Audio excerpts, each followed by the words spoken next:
Adamo maki debbo bonɗo e galle gorko no satta e gorko kono si tawi ko a julɗo wota satti Naam. an waɗu ɓernde ma ɗen e nokkeli ɗiɗi si debbo ma on no wele Naam. andita ko neɓuɗon wondude wo a maya e acca goɗɗo no faalamo Naam.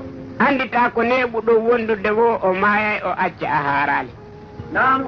sa tewtikemo o waɗi hoore makko yiiɗo wo no faalaɗomo wo heɓay nenuɗo heɓoto wo yahay a wi arɗo wo o heɓay sa noddi kile remoɓe ɓe yata saabu hara e haɓide maɓɓe ɓe fuu Naam. on tuma noon sa seede debbon fi o waddima yimɓeɓe mo fuɗɗiɗa multude ɓe nakko goonga ay joni ɓawa seede debbon mo faala multude men gasata hande kadi a luttidale debbon a luttitale kawtal ma ngal debbo bonɗo e galle gorko no satta e gorko sikko a julɗo wotta a satti jokku haaju ma accidamo e jikku makko ñande yewmal qiyamati acca himo dumbi e dumbugal feƴƴa Naam. nelaɗo mo maki sattede tambere nde hoddiɗo bonɗo no satti Naam. kono noon julɗo wotta satti Eyo.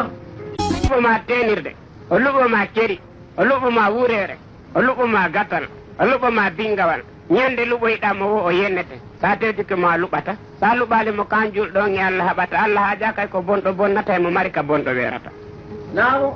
kono noon mo woni bonɗo hakkude mum e kawtal mum himo ninseji tuma wonti fure Allah nelaɗo faala kayo juulu rewa Allah ha maya ninsa ɗum ka wonɗa fure ɗo saabu a ninsa ka ninse nafata Naam. on tigi sikko wurere nden salorayno luɓugol ko nden wulnirte ndiyan ɗan o fewnirte ɗan ndiyan ɗan wayle o lootire wurere nden natte ka suudu joɗɗine o ninsa ka woni fure ɗon hanno o luɓa wure e jaka o yadata e